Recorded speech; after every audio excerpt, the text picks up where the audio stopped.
di comment box. Oke, kurang lebih perkenalannya itu aja dari aku. Dan kita mungkin bisa langsung masuk ke acara utamanya ya. Itu adalah presentasi garis miring ngobrol-ngobrol seru. Pertama itu dari Sahati Animal Sanctuary. Would you mind, Chloe, would you mind going online? Would you mind? Ya. Yeah. Jadi share screen sekarang. Iya, kalau misalnya mau share screen boleh.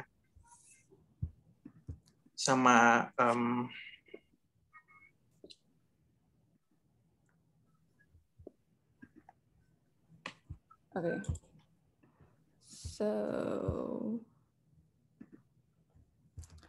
Okay. Pertama bahasa Indonesia aku nggak terlalu lancar ya. Like I can understand and I can speak, tapi nggak. Pokoknya bahasa Indonesia aku nggak terlalu bagus. Anyway.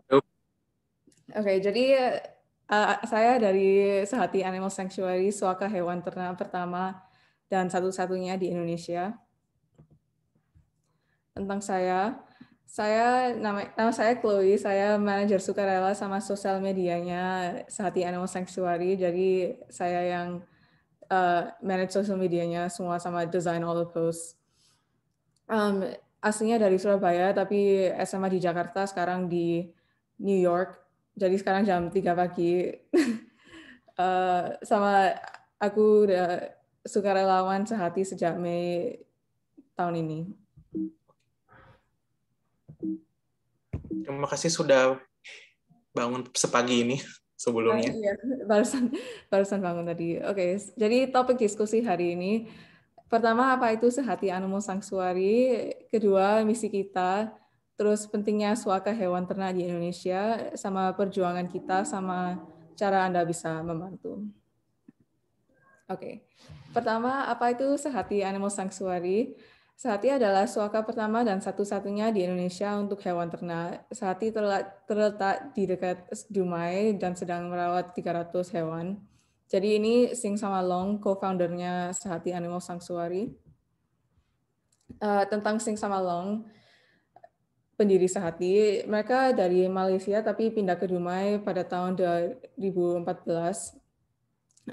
They moved to Dumai karena Sing, dia tantenya sakit, jadi dia pindah ke Dumai. Habis itu di pasar mereka lihat babi disembeli, jadi mereka langsung menjadi vegan.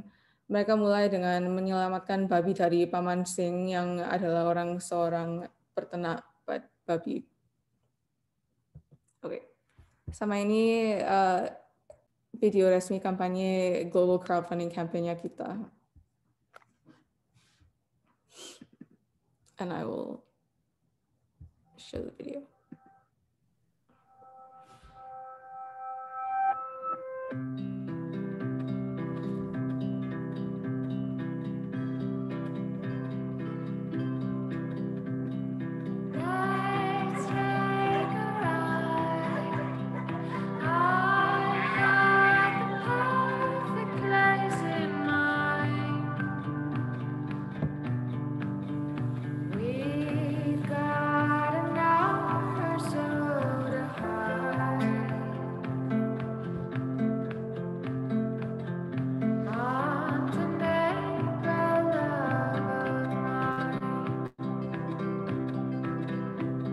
Hi, my name is Sing Hoi. Hi, my name is Long.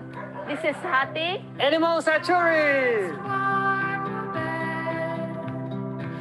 This sanctuary dedicated for farm animal is very important as an education for the people to get connected with the animal, to be close up, to read them, and to learn their behavior. At Sehati Animal Sanctuary, we have rescued over 200 animals. We had pigs, goat, sheep, chicken, duck, goose, turtles, rabbits, cats, and dogs, and wild boar.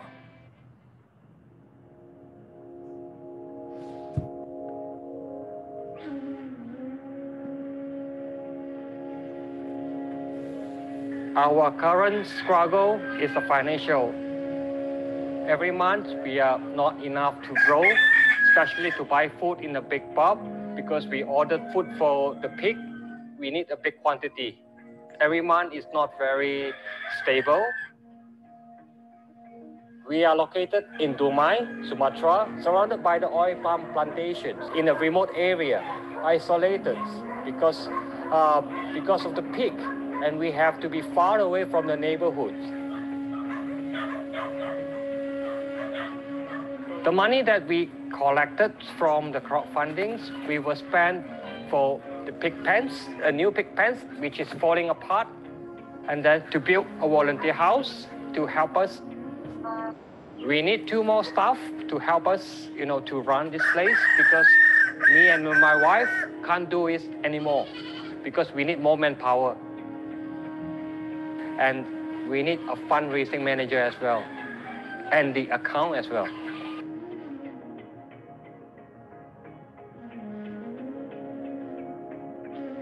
People thought that we are crazy, a crazy couple, because we are in Asia. That is actually a food, a livestock. You can sell to get money.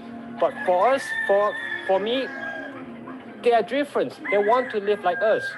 We built a special bond with that animal.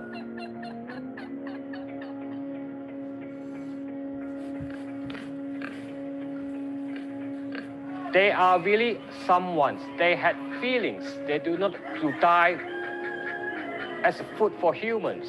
If you give them a chance to live right, you will see them, how they behave, how they connected to the humans. They are really someone. We are in desperate situations. Please help us to save Sahati Animal Sanctuary by donating today. We need your help so much. And thank you so much for your generosity and your kindness.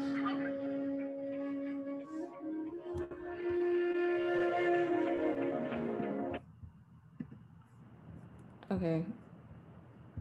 Hold on.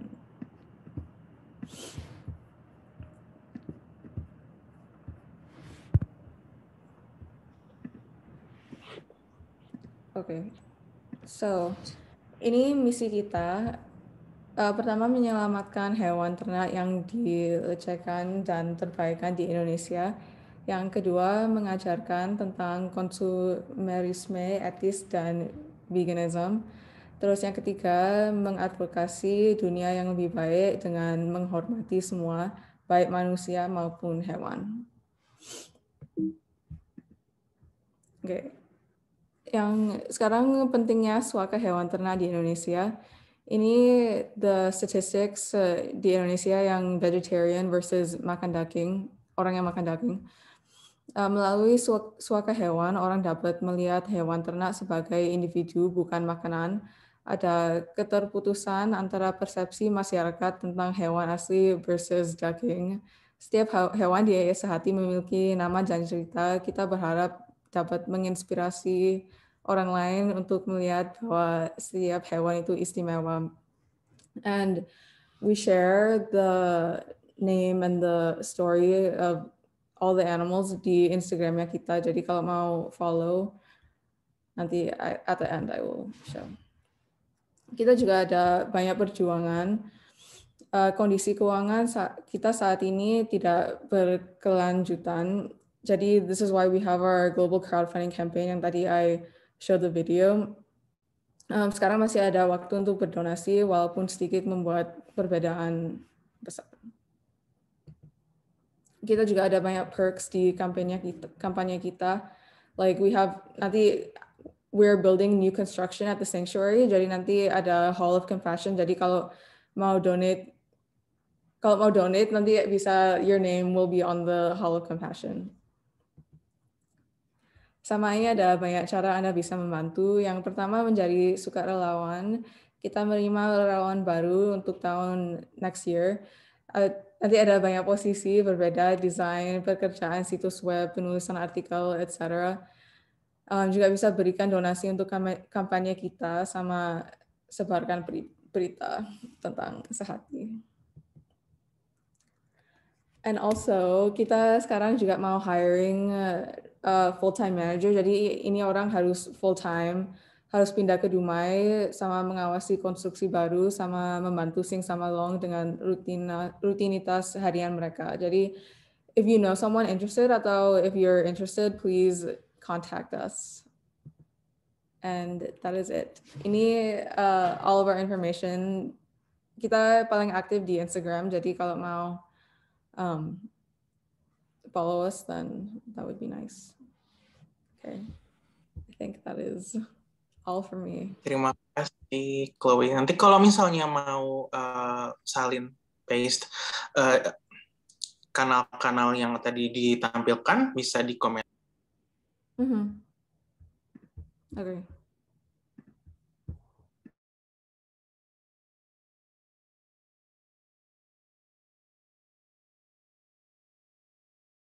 Sorry, I think you're muted, Fajar. Oh, sorry. Jadi dari Sehati itu aja ya, kurang lebihnya. Yeah, our Instagram, we're pretty much like mostly active on Instagram, so. Ya, aku selalu suka lihat konten-konten Instagramnya Sehati karena jarang sekali lihat yang kayak gitu di Indonesia. Jadi ya terima kasih atas presentasinya. Selanjutnya Kak Ina ya, bisa kedengaran nggak suaraku? Semoga kedengaran. Oh, halo. Oke. Dari Animal Friends Jogja yang sudah lumayan populer ya sebenarnya. Ini mau putar video ya, Kak Ina ya? Iya, karena maaf sekali tidak menyiapkan presentasi akibat harus banyak di lapangan. Gak apa-apa. Untuk berbagai-bagai. Jadi ya mungkin bisa lihat video ini sekilas tentang AFJ. Jadi itu video waktu kita anniversary ke-10 tahun. Ini bisa ditonton dulu.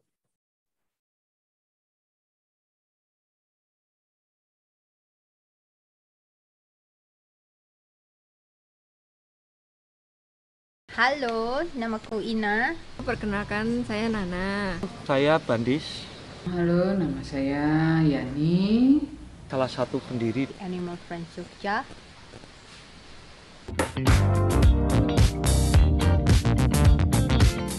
Awal mula membentuk AFJ itu sebetulnya tidak sengaja, jadi tidak ada rencana. Saat itu di Jogja tidak ada organisasi yang benar-benar bekerja untuk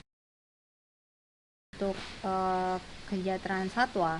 Karena banyak kucing-kucing jalanan, kucing yang tersia-siakan di luar. Terus dikenalkan teman dari Jakarta dengan Mbak Nana Yani. Jadi waktu itu namanya juga nggak tahu, pokoknya kenalan, kamu senang satwa, saya senang satwa, ya udah gitu.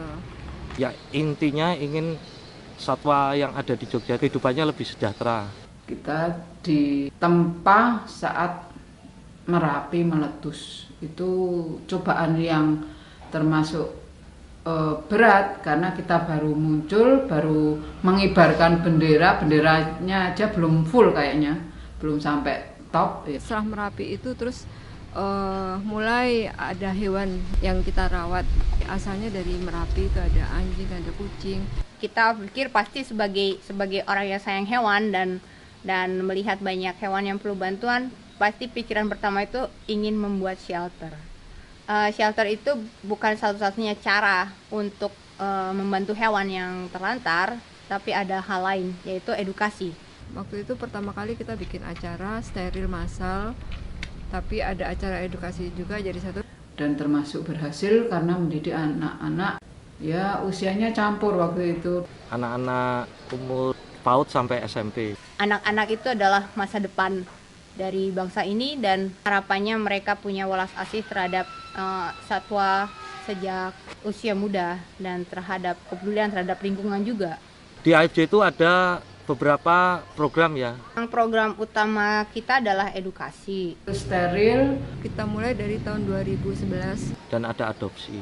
Kita juga ada usaha advokasi atau lobbying ke pemerintah untuk peraturan yang lebih pro satwa, yang lebih melindungi satwa. Kalau mau dibilang ini adalah no U-turn, iya juga. Jadi kita tersesat di jalan yang benar. Waktu SD itu pulang sekolah pasti disambut kucing saya. Dan mungkin itu udah pilihan hidup saya, bahwa saya masih tetap sama mereka. Itu udah takdir kali ya. Ya, untuk teman-teman intinya lebih pedulilah, karena kita itu hidup di bumi ini tidak hanya manusia aja, tapi kan ada makhluk lain yang butuh pertolongan juga. Orang tua juga perlu diedukasi, jangan memberi contoh kepada anak-anak untuk menyakiti hewan. Oke, buat teman-teman semua, stop makan anjing. Kalau tidak suka, jangan kau sakiti mereka. Mari stop buang kucing, karena itu tidak akan menyelesaikan masalah. Sterilkan kucingmu dan jadilah manusia yang bertanggung jawab. Ingat, teman bukan makanan. Oke. Oke.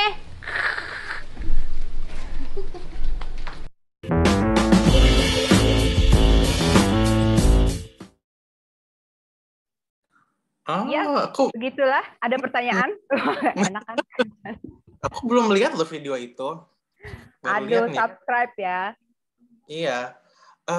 Aku punya banyak, secara pribadi aku punya banyak pertanyaan sejujurnya. Cuma sebelum aku yang banyak bertanya, aku mendorong kawan-kawan yang ikutan di sini untuk bertanya, berpartisipasi, atau misalnya mau ngomong langsung itu di video, boleh loh. If any of you watching who doesn't speak bahasa Indonesia, I think Angel is still around here somewhere, or Ellie, feel free to ask in English. It's fine. I can translate, or both Ina and Chloe can also respond in English. I'm sure. So, alright, aku yang bertanya aja karena banyak udah. Kan sudah tuh ya, dari tahun berapa terbentuknya, tahun, tanggal, dan hari kalau mau kasih tahu juga. Memulainya itu tahun 2009 sih, sekitar bulan apa ya? Lupa ya. Tapi kita mulai dengan edukasi keliling dari kampung ke kampung. Jadi kita patungan nih, masing-masing 6 pendiri nih 100.000 setiap bulan. Jadi dengan 600.000 itu kita coba bikin materi edukasi, terus ya untuk konsumsi waktu edukasi keliling itu dimulai dari kampung terdekat kita sih, dan itu memang tujuannya ke anak-anak. Kita lebih menyenangkan sih ngobrol sama anak-anak ya daripada orang dewasa yang terus. Tapi secara kita akhirnya mendaftarkan diri setelah ada cukup dana untuk ke notaris. Waktu itu benar-benar kismin. Jadi kita akhirnya mendaftarkan itu karena memang kita lihat kalau tanpa terdaftar, maksudnya kita resmi, kita tidak bisa melakukan yang lebih jauh seperti lobbying ke pemerintah gitu, karena mereka nggak akan mandang kan ini siapa sih. Dulu kan tahun itu benar-benar ya di Jogja sendiri nggak ada organisasi yang bergerak untuk hewan. Terus ya kita daftar itu bulan Agustus tanggal 16 tahun 2010. 16 ya. Oh iya, mau kemerdekaan. Iya, sehari sebelum. Nah, sejak itu kita mulai ini nih, cek ombak nih, kita kirim surat ke pemerintah gitu, tapi ya masih belum ada apa-apa karena mereka ini siapa sih Animal Friends Jogja sih gitu. Terus ya hanya kita coba, dan waktu itu sedang sangat marak, ini 2 tahun berjalan lah, kita coba lobby pemerintah waktu itu untuk kasus ini sih, dulu tuh di Jogja marak dengan dog fighting. Oh? Iya, okay. Jogja jadi pusat dog fighting turnamen nasional soal Jogja, tapi itu sangat-sangat rahasia. Jadi kita akhirnya 2012 itu ya akhirnya berhasil masuk untuk investigasi, dan ternyata turnamen nasional ini itu sangat-sangat rahasia. Jadi informasi kita dapatkan tuh secara nggak sengaja dari temannya teman yang ternyata ikut ikut itu karena informasi lokasi itu di share di hari H melalui SMS hanya kepada yang sudah membayar tiket gitu. Zaman dan SMA. Final. Ya, terus akhirnya kita masuk situ, ternyata turnamen ini ada petugas polisi berseragam yang mengawal. Dan kayak itu ya dengan footage ini akhirnya kita lobby lagi di pemerintah nih. Cuman waktu itu tetap belum ada tanggapan yang positif. Terus akhirnya kita putar otak nih gimana sih caranya untuk bisa mendapatkan perhatian lah minimal gitu. Nggak dibales ya nggak apa-apa lah. Yang penting tuh mereka ngeh dulu dan ternyata kita harus membuat satu acara besar di hotel yang cukup mewah. Oh. Dan karena kita nggak ada dana, akhirnya kita kontak nih teman-teman nih dari bawah, Bali Animal Welfare Association, terus Jakarta Animal Aid Network. Jadi kita patungan untuk bikin acara itu. Dan ini hanya waktu itu kita bikin itu bentuknya workshop dan itu mengulik KUHP 302. Hanya itu. Jadi untuk menghentikan kekerasan terhadap satwa menggunakan KUHP 302. Itu hanya agar pemerintah tahu, karena ternyata banyak yang nggak tahu bahwa pasal ini ada, dan bahwa kesejahteraan hewan itu sebenarnya sudah dibahas di undang-undang kayak gitu, dan itu kita benar-benar persiapannya berbulan-bulan karena harus memastikan semua yang kita undang hadir dan mengikuti dari awal sampai akhir. Itu satu harian dari pagi sampai sore, dan kita mau ada resolusi. Jadi kita format kayak gitu. Dan ya kita mengundang misalnya pembicaranya pakar hukum dari UGM, meskipun ya dia sebenarnya tidak terlalu pro, maksudnya tidak terlalu peduli, tapi yang jelas dia tahu hukum kan. Dan kayak gitulah. Akhirnya workshop itu menghasilkan satu kesepakatan sih. Jadi kita break ada sesi diskusi kayak focus group discussion di sebelum akhir. Jadi masing-masing membahas topik, terus apa yang harus dilakukan, resolusi apa yang harus dibuat hari itu juga, dan ditandatangani bersama gitu. Dan itu ternyata berhasil. Setelah itu mulai terbukalah jalan. Maksudnya AFJ keren ya. Bisa bikin acara. Mulai tahu AFJ keren ya, padahal duitnya minjem-minjem tuh. Iya. Tapi ternyata memang gitu, harus wah dulu. Kalau enggak ya kamu nggak dipandang kala itu ya, karena kayaknya sosial media kan juga belum terlalu booming. Belum main. Iya. Jadi baru Facebook. Harus yang kelihatan, harus traktir makan, dan waktu itu ini sih kita hidangan kan semua vegan. Dan banyak yang nyangka ada sate jamur gitu, ini daging apa ya, kok rasanya beda, enak nggak? Enak. Tapi setelah kita kasih tahu itu vegan, terus pada protes. Ini nggak sopan banget ya, mengundang-undang. Tapi kok masih makan. Terus aneh banget. Tapi ya biar. Padahal enak. Iya. Sebelumnya ditanya enak nggak? Enak. Itu jamur. Enak. Setelah itu, iya protes. Lucu banget. Itu pengalaman. Ini 2010 ya? Itu kita bikin 2012. Oh, 2012, oke. Iya. Dan setelah itu ada surat, ya hasilnya adalah dari Polda membuat surat edaran untuk semua kepolisian di semua wilayah, seluruh wilayah DIY untuk tidak mendukung kegiatan apapun yang melibatkan kekerasan terhadap hewan. Okay. Memang tidak secara tegas melarang dog fighting gitu, tapi ya at least ada surat, ada something lah yang nyata gitu, dan mulai saat itu ya ketika kita bersurat pemerintah merespon sih. Mulai sebelumnya kan sama sekali enggak. Cuman ya mereka kadang-kadang bingung juga sih. Kemarin ngirim surat untuk lumba-lumba, stop sirkus lumba. Hari ini kirim surat untuk stop perdagangan daging anjing. Besoknya kirim surat untuk topeng monyet. Besoknya kirim surat. Loh, orangnya sama lagi. Surat menyurat ya. Ini aku secara spesifik sih tertarik yang dog fighting. Akhirnya itu bisa berhenti total nggak sih? Atau gimana sekarang kondisinya tuh? Di Jogja berhenti karena ruang geraknya kan sangat sempit, tapi mereka pindah ke Jawa Barat. Jadi turnamen. Iya. Dan sebenarnya ya makanya kan perlu ini sih, kita nggak bisa kerja sendirian, di sini berhenti, di tempat lain mulai malah cuma pindah-pindah aja. Ini harus United Front. United Front. Jadi betul, kita sebenarnya seneng banget kalau bisa berjejaring, jadi barengan, karena pekerjaan ini masih banyak sekali. Karena apalagi kayak kesejahteraan hewan itu, ya waktu AFJ mulai itu benar-benar kayak ini apa sih? Ngapain sih kalian nih, kurang kerjaan banget kayak gitu. Karena memang informasi belum banyak beredar kan, karena ya internet belum lancar gitu. Kalau sekarang sih terbantu sekali dengan penyebaran informasi yang lebih mudah.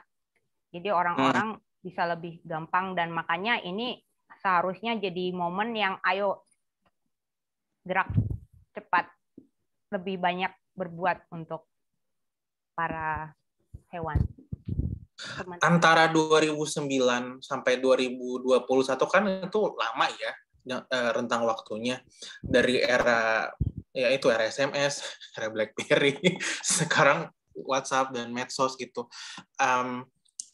Dalam advokasi kan tadi kayaknya bilang lebih gampang gitu untuk menyebarkan informasi gitu. Cuma kalau misalnya dari sisi keseriusan pemerintah atau misalnya kesadaran masyarakat dalam rentang waktu ini ada perkembangan nggak kalau menurut dirimu? Perkembangan ada sih. Maksudnya sekecil apapun itu harus disyukuri, syukur. Karena ya biar nggak burn out juga, kayak maunya sih langsung, tapi ya memang ketinggalan kan kalau di sini gitu, karena memang berbagai faktor, terutama masalah ekonomi lah yang selalu dijadikan alasan gitu, dan itu juga yang dipakai pemerintah untuk apaan sih, untuk membuat kebijakan yang pro animal welfare aja susah gitu, karena banyak alasan itu. Tapi ya seiring waktu berjalan, menurutku perkembangan jelas ada, terutama ya karena masyarakat lebih banyak yang sekarang kepeduliannya meningkat. Yang awalnya waktu kita ada tim animal rescue waktu Merapi meletus 2010 itu benar-benar diketawain. Ya, kita misalnya tersesat gitu, karena kan tiap hari harus naik ke kawasan rawan bencana yang di puncak Merapi gitu, dan kita tersesat, kita nanya ke petugas, mereka nanya mau ngapain.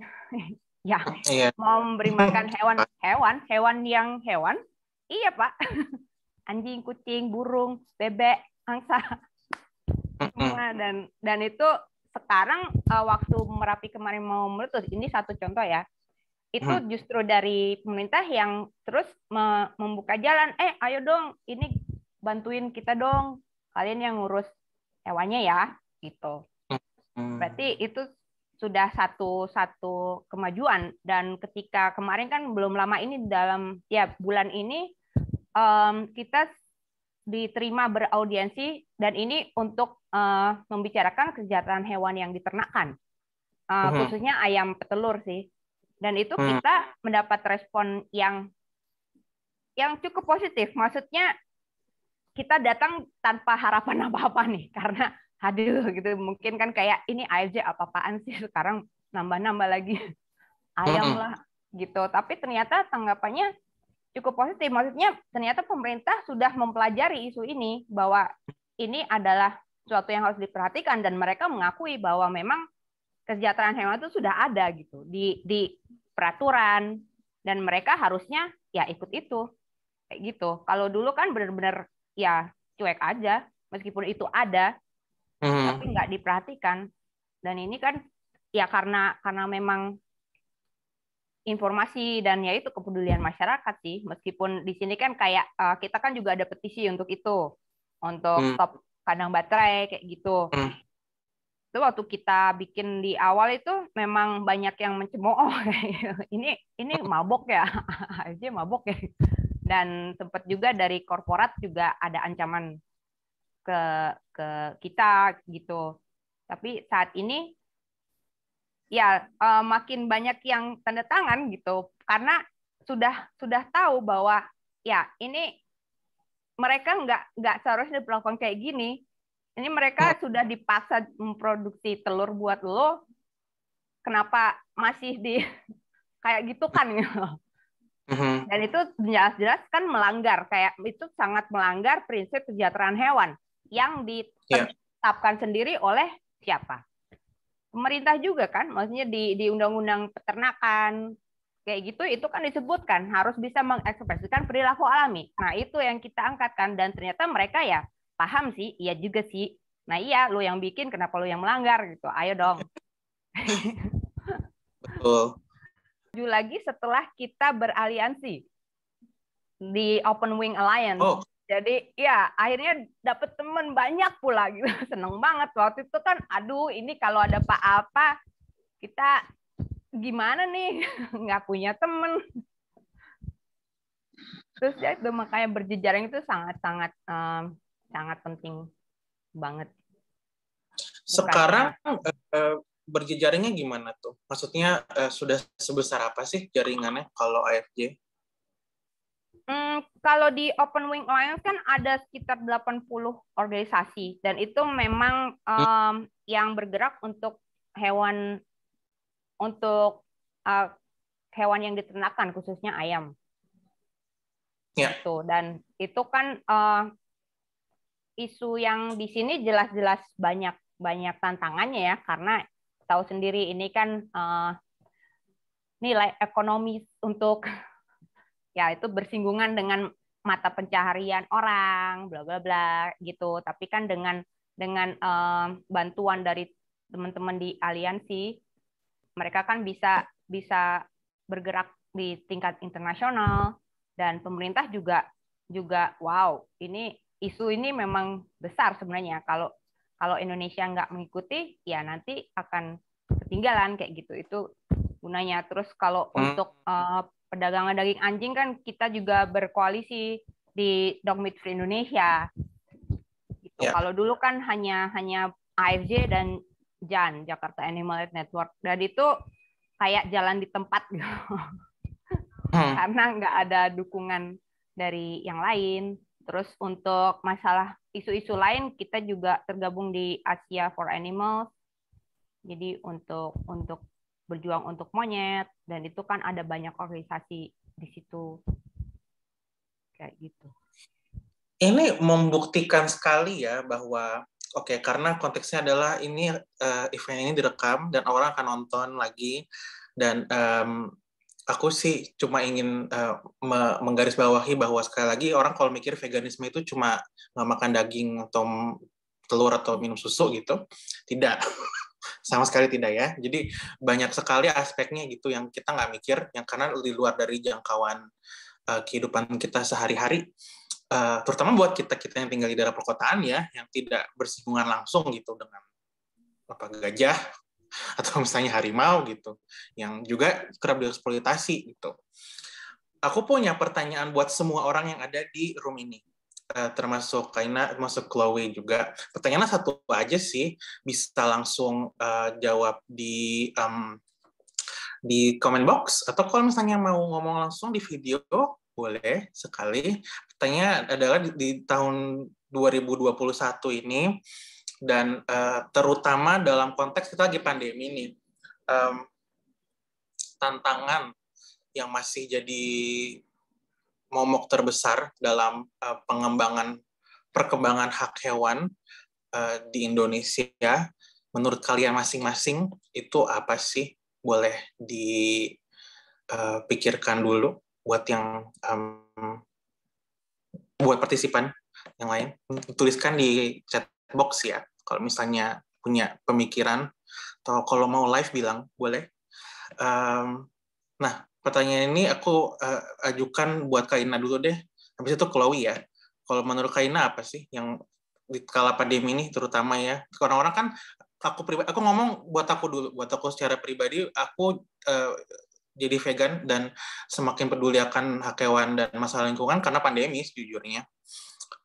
Dan ini juga cerita yang lazim aku dengar dari orang-orang lain gitu. Jadi vegan karena pandemi, lebih peduli soal hak hewan dan lingkungan dan masalah lingkungan karena pandemi. Kalau dirimu sendiri dalam konteks AFJ dan konteks pribadi itu melihatnya gimana tuh? Tantangan.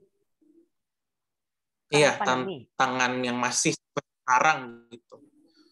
Ya, pas sama awal pandemi itu, lah terus. Ya, benar-benar hancur, berantakan. Karena kita udah punya rencana kerja, sudah punya goal, dan itu semua harus nggak bisa berjalan karena ya apa yang kita rencanakan itu melibatkan ya terutama karena lockdown dan segala macam, dan tentu perhatian maksudnya pemerintah gitu, mereka nggak akan memperhatikan yang lain kecuali itu terus gitu. Dan itu tim juga kocar-kacir karena harus WFH karena kita terbiasa apa ya di lapangan juga kan, maksudnya langsung do the action kayak gitu, dan ini harus gimana ini, dan susah banget. Kala itu harus belajar segala macam kan, maksudnya kita harus belajar komunikasi online, dan itu benar-benar beda dengan ketika kita brainstorm barengan in person, itu lebih tek gitu loh. Dan ini yang technical error lah bla bla bla ini bikin stres banget, dan itu benar-benar ada titik kolaps. Kita benar-benar hancur gitu. Bahkan ya tim juga bubar akhirnya karena masing-masing juga terus mengalami depresi sendiri, terutama karena tujuan yang tidak tercapai. Tapi ya dari situ terus ya bisa belajar sih, kalau when you hit rock bottom terus mau ngapain lagi, ya harus naik kan, harus bangkit kan kayak gitu.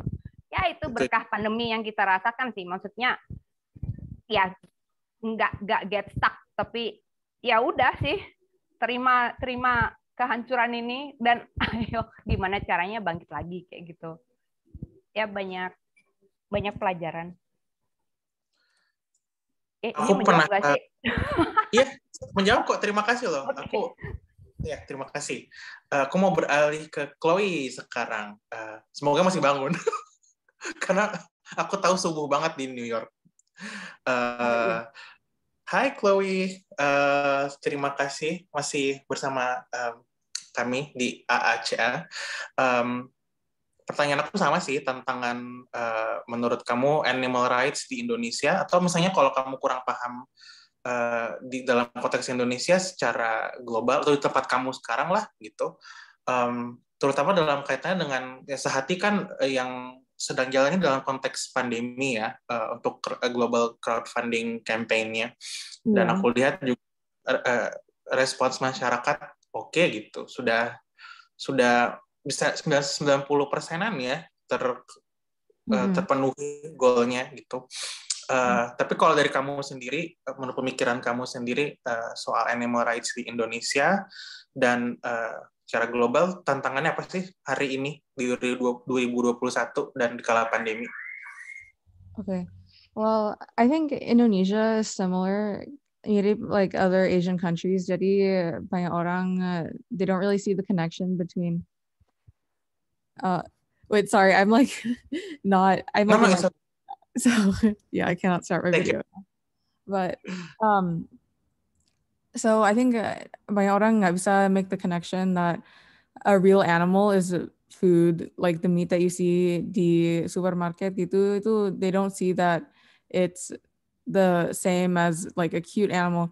I think banyak orang meskipun they eat meat, I think even if they saw a cute goat or atau a cute pig gitu di jalanan, they might say like, oh, so cute, tapi they don't make the connection that it is the same meat in the grocery store. And I think the pandemic, sorry pakai bahasa Inggris, no, it's okay, tidak apa-apa. Okay. Like kalau yeah, I just okay. But anyway, I think that the pandemic has been really beneficial in making a lot of businesses thrive. Like a lot of people have started local businesses, and I think it's the same for Sehati. We've really seen a lot of growth these past few months, especially with our new social media design and everything. And I think that Sehati is really bringing more awareness to Indonesians and the other corners of the world. And that's why we do the bilingual captions now as well. Oke. Dan kalau misalnya lihat respons masyarakat global ya bisa dibilang, karena tidak hanya di Indonesia gitu, yang berpartisipasi dalam global crowdfunding campaign-nya Sehati, ada kamu sendiri optimis nggak atau punya harapan besar gitu bahwa orang semakin peduli gitu di era sekarang ini dan di kala pandemi ini terutama? Hope untuk orang di Indonesia atau di other parts? Hope for Indonesian people in general to care more about animal rights, and for people in general who have contributed to the campaign. Yeah, okay. I think that for Indonesians, I am not sure how well we'll be able to change the minds of orang like yang ketuaan, but I think for the next generation, it's really important, especially for children, to be able to visit animal sanctuaries. Jadi hopefully nanti Sehati Animal Sanctuary bisa have volunteers on site. I think it's really important for children, especially, to be able to bond with animals as they're growing up and build that empathy from a young age. I think it's really impactful, and it helps people make the connection that like an animal is not food. Aku penasaran sama perjalanan kamu sendiri bisa terlibat dalam Sehati dan dalam animal rights secara umum. Itu boleh ceritain sedikit nggak? Wait, sorry, can you repeat? Oh, yeah, could you tell us your journey with Sehati, or your personal journey with Sehati? How did you get involved and such? Also your personal journey with animal rights and veganism. Okay. If it's okay. Ya, jadi aku vegetarian, sekarang aku vegan, tapi aku vegetarian sejak kelas 7, like SMA berapa ya, kelas 7? Like kelas 1 SMP. Ya. Ya, 1 SMP. Terus vegan sejak mungkin cuma 2 tahun dari sekarang. Dan I have been a part of Jan. Well, not a part of Jan, tapi I have been following Jan on Facebook since 2017. And then I heard about the animal sanctuary. They posted a video many months ago.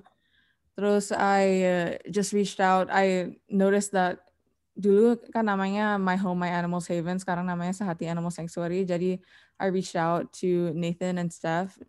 Terus they put me in charge of the social media. Jadi sekarang yeah, that's pretty much where we're at. Jadi sekarang it's like mainly me, Nathan, and Steph that are organizing everything. Sehati, basically. Yeah. Dan aku penasaran nih, kalau misalnya kamu kan di New York City ya. New York City bukan deh, kalau berasumsi. Oh ya, di New York, like there's vegan restaurants everywhere. Di sini gampang sekali jadi vegan.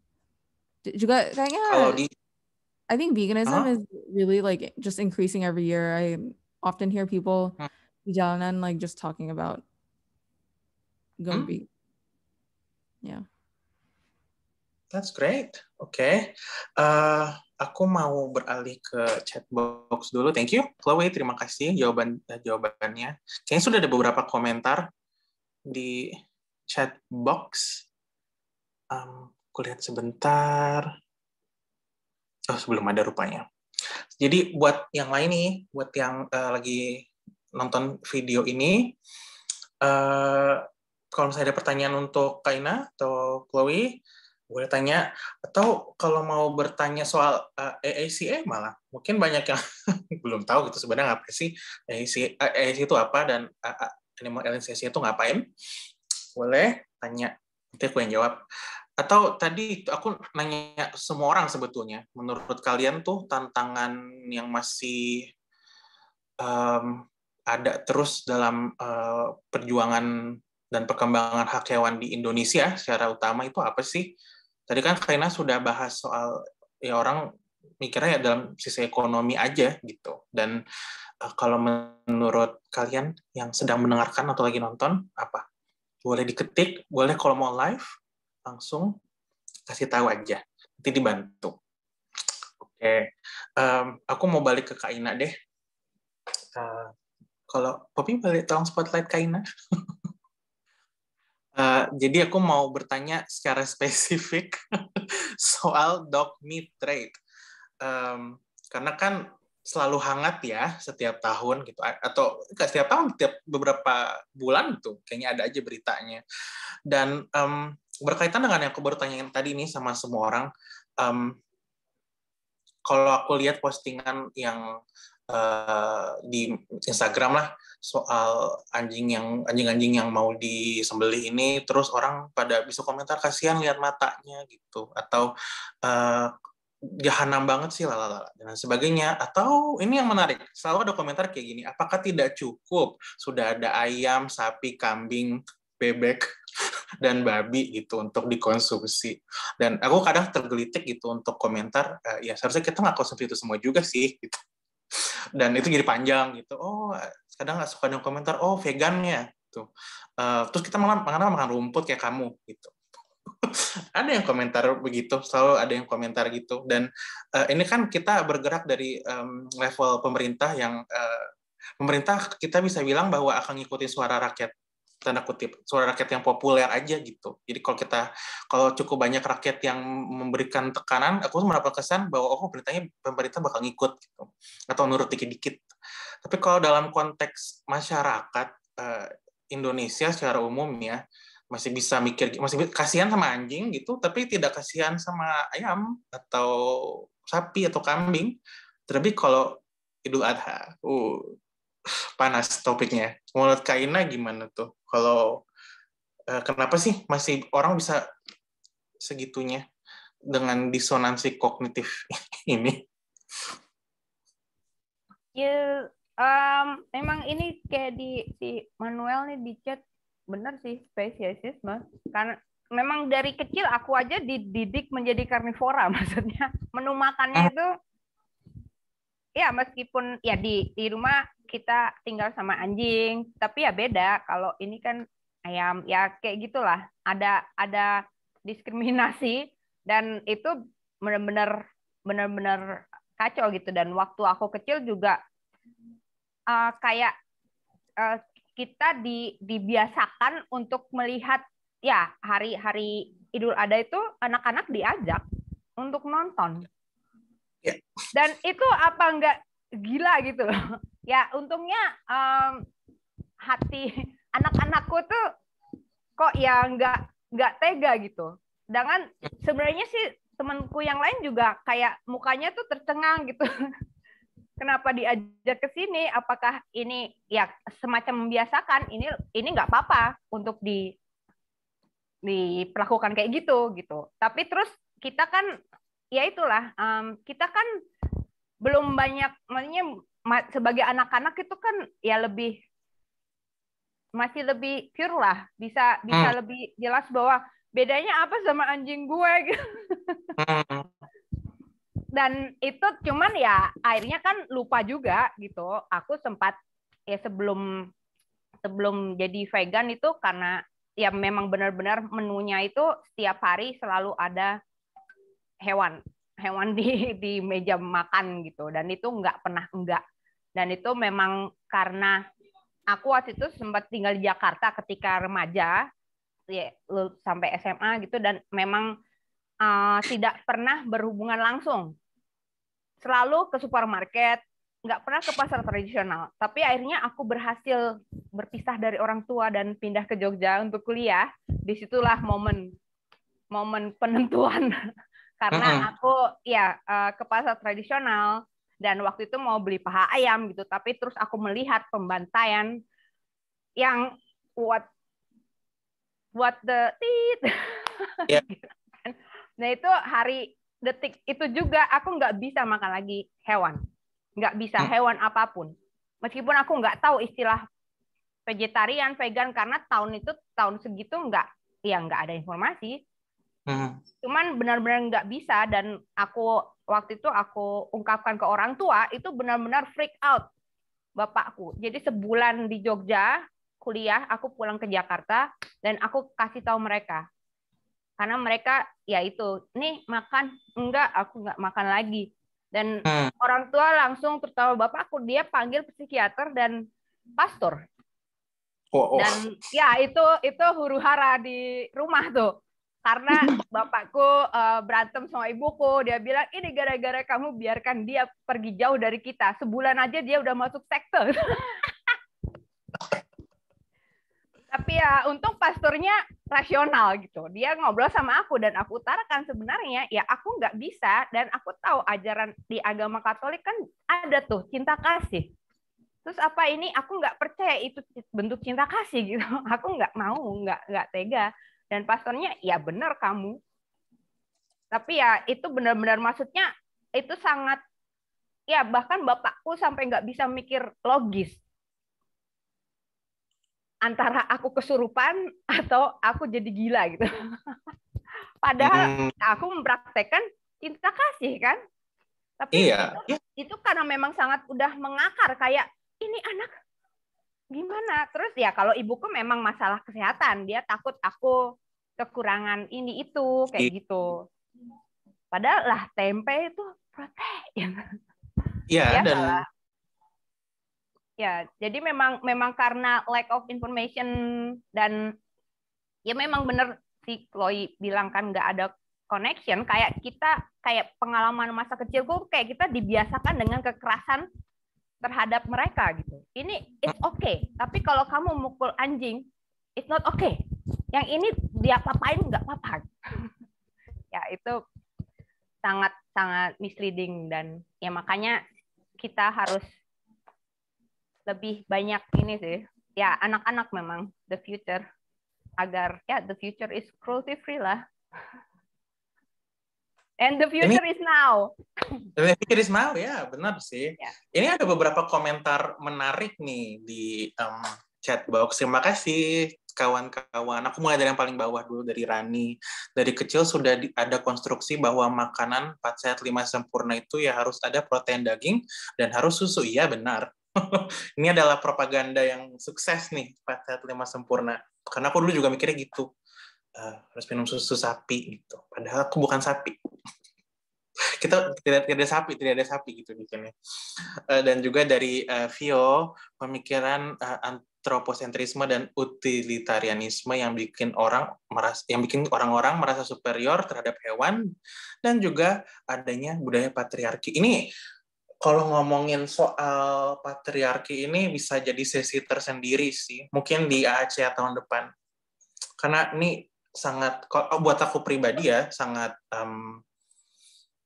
relevansinya sangat besar dan sangat perlu dibahas. Jadi kayak 2 jam bahas soal ini aja. Via tahun depan mungkin mau isi.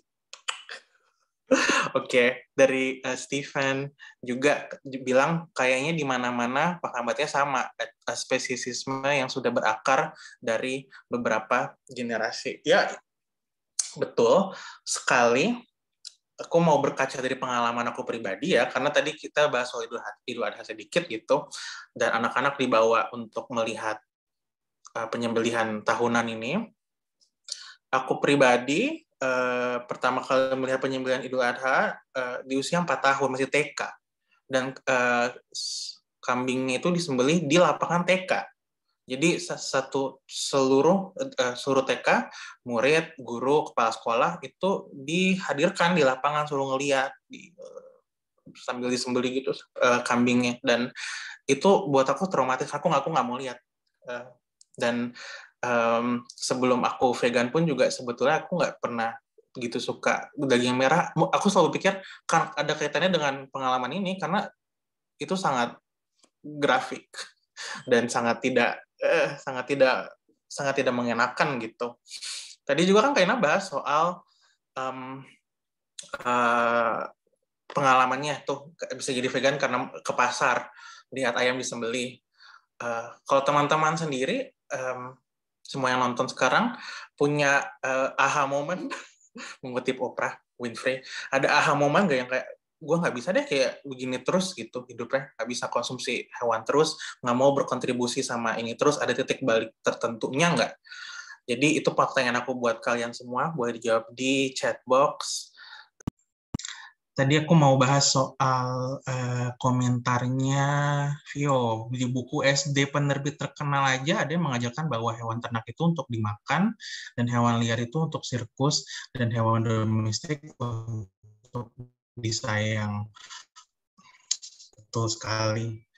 Dan ini yang aku suka juga sih dari Sehati ya, karena kan yang di hewan yang biasa jadi peliharaan gitu, ya, contohnya atau kucing, tapi juga babi dan sapi dan lain sebagainya. Aku mau nanya sekali lagi deh sama Chloe, kalau masih ada? Masih ada? Oke.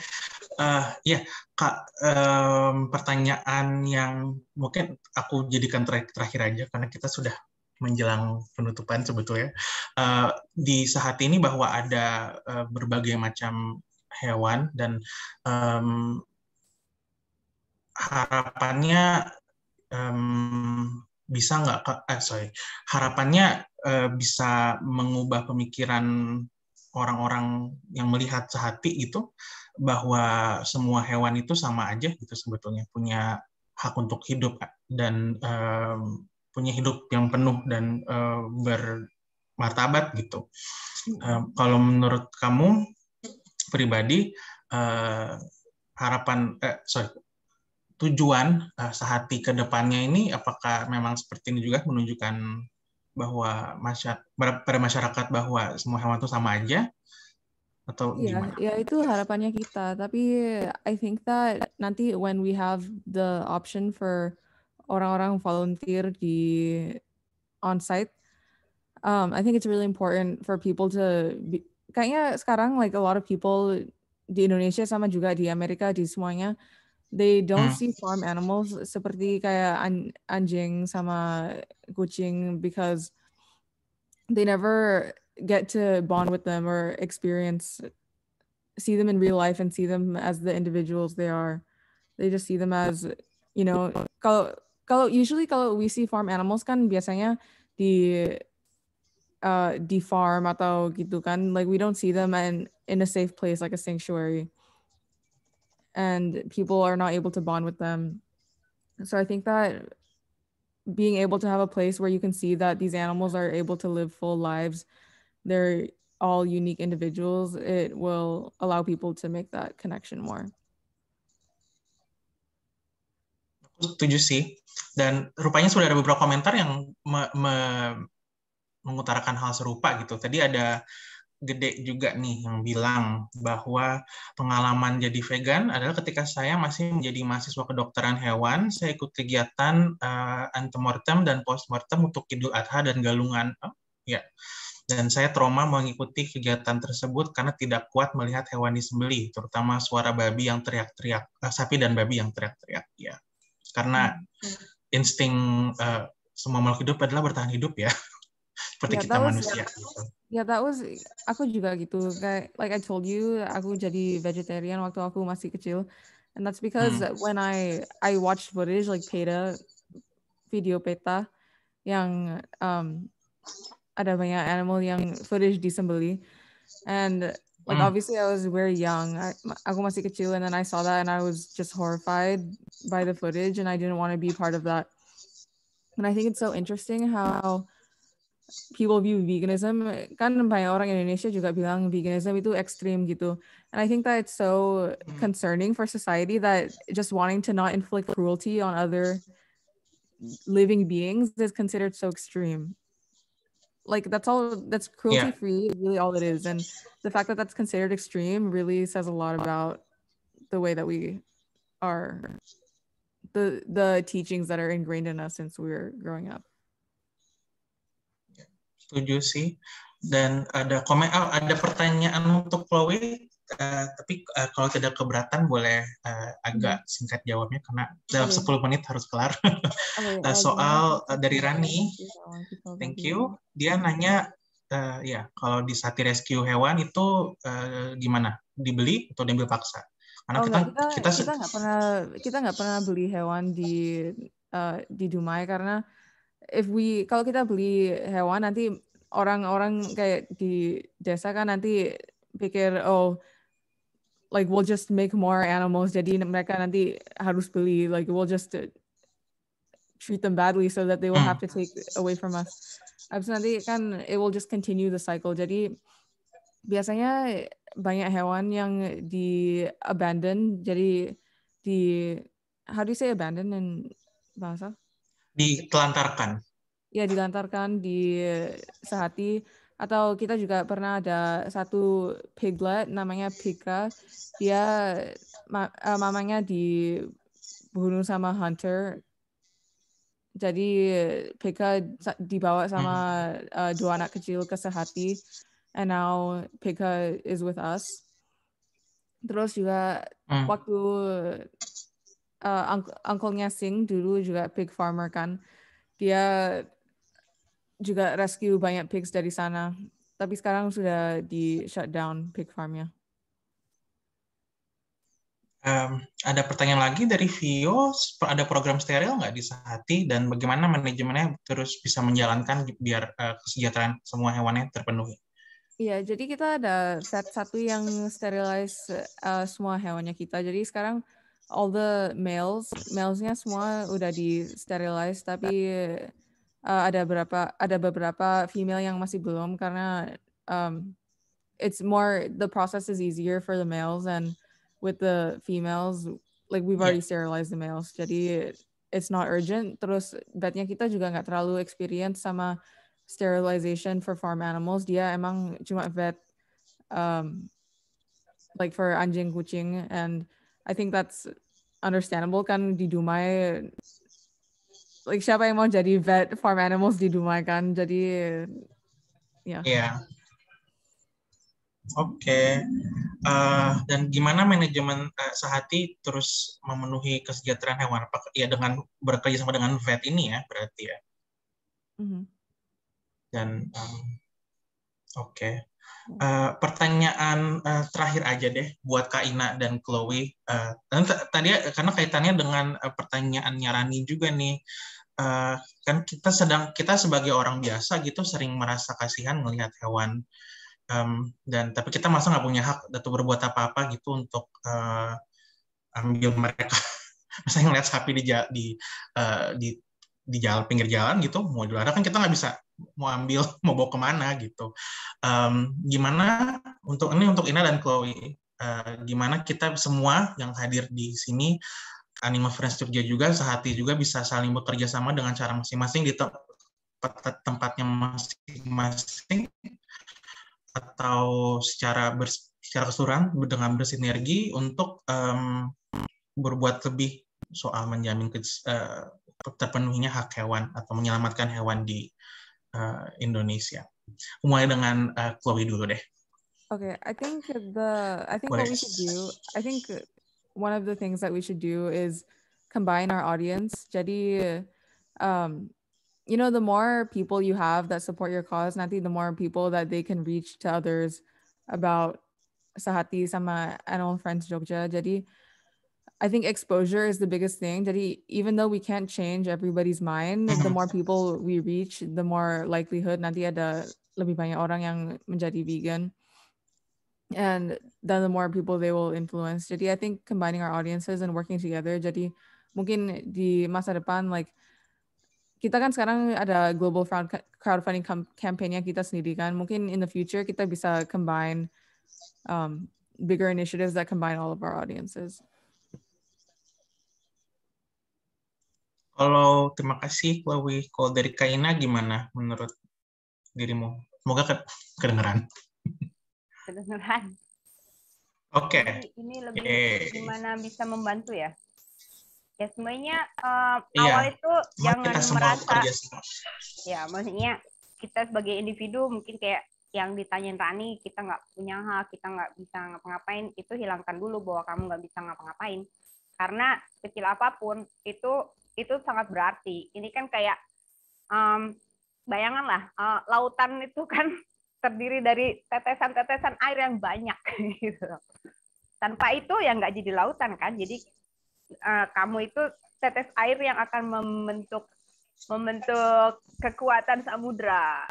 Jadi pertama tuh gimana cara membantu, ya harus empower diri dulu bahwa saya bisa dan nanti akan ketemu jalannya. Misalnya kayak Lani memang volunteering juga di AFJ itu juga sudah sangat membantu, dan benar kata Chloe, memang exposure itu juga akan membantu. Kalau kamu ada dana lebih bisa berdonasi, banyak hal sih. Kecil misalnya, meskipun ini kecil tapi mungkin paling susah ya ngomong ke keluarga terdekat. Tapi itu harus terus. Memang karena kayak ya orang tua aku aja gitulah, awalnya penolakan dan kayak lo kan anak gue gitu. Tapi terus ya lama-lama kan berubah juga, apalagi terus masalah kesehatan makin memburuk. Dan ya tahu sendiri banyak sekali penelitian yang membuktikan bahwa konsumsi hewani itu memperburuk kondisi manusia. Iya. Oke, terima kasih banyak Kak Ina dan Chloe atas segala jawaban dan waktu yang sudah diberikan sama 1,5 jam terakhir. Sayangnya kita sudah sampai di penghujung acara. Dan aku mau terima kasih juga nih Mas Steven yang ada 2 komentar soal menghambat orang jadi vegan adalah cultural pressure. Kalau misalnya kita vegan tapi keluarganya dan teman-teman susah, memang betul sekali. Dan juga perjalanan Steven sendiri dari jadi vegan karena melihat anjing yang dikonsumsi di Yulin Festival di Cina. Ya, tapi ya itu dia, menurut aku pribadi sih konklusinya adalah kita semua harus mulai dari diri sendiri dan dengan menyebarkan kesadaran dalam level sendiri dan kemudian bekerja sama antara satu sama lain gitu. Dan di sini kan ada beberapa orang dari platform-platform yang emang keren. Jadi marilah kita terus bekerja sama dan bersinergi dan menyebarkan kesadaran ini apalagi di masa sekarang ini. Ya. Jadi bisa dilihat sendiri itu dari kalau mau misalnya volunteer di Sehati Animal Sanctuary bisa email di hello@sehatianimalsanctuary.org atau DM Sehati di @sehatianimalsanctuary. Dan kita sudah sampai di akhir acara Indonesia Hour Animal Advocacy Conference Asia 2021. Terima kasih yang sudah nonton, yang sudah ikutan, sudah komentar dan mendengarkan selama 1,5 jam terakhir. Ini sudah direkam sesinya dan akan dimasukkan di YouTube setelah acara ini selesai. Jadi nanti bisa dilihat lagi, bisa di-share lagi dengan orang-orang lain. Dan jangan lupa bahwa ini belum selesai ya acara Advocacy Conference Asia, masih berlanjut. Ada nanti jam 5 ada sesi lagi dengan Sehati, dengan Nathan dari Sehati juga, tapi dalam bahasa Inggris. Jadi kalau misalnya mau mendengarkan paparan tentang Sehati dalam bahasa Inggris, silakan, 1/2 jam lagi mulai ya. Dan juga nanti jam 7:30 ada closing assembly-nya AHCA, dan ada penampilan dari aku. Jadi kalau misalnya mau dengar aku nyanyi-nyanyi lucu gitu, ikutan ya. Dan 7:30.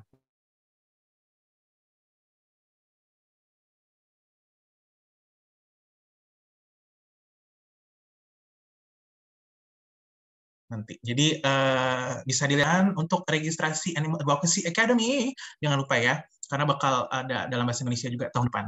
Nantikan di animalallianceasia.org/Animal Advocacy Academy, daftar sekarang ya, dan juga jangan lupa isi formulir juga ada di chat box semuanya. Setelah konferensi ini, kesan dan pesannya seperti apa. Mohon maaf atas segala kekurangan teknisnya selama 1,5 jam terakhir. Terima kasih atas partisipasinya. Dan semoga sehat selalu semuanya, dan sampai ketemu di acara-acara AACA 2021. Bye-bye, selamat pagi, selamat sore, selamat berakhir pekan.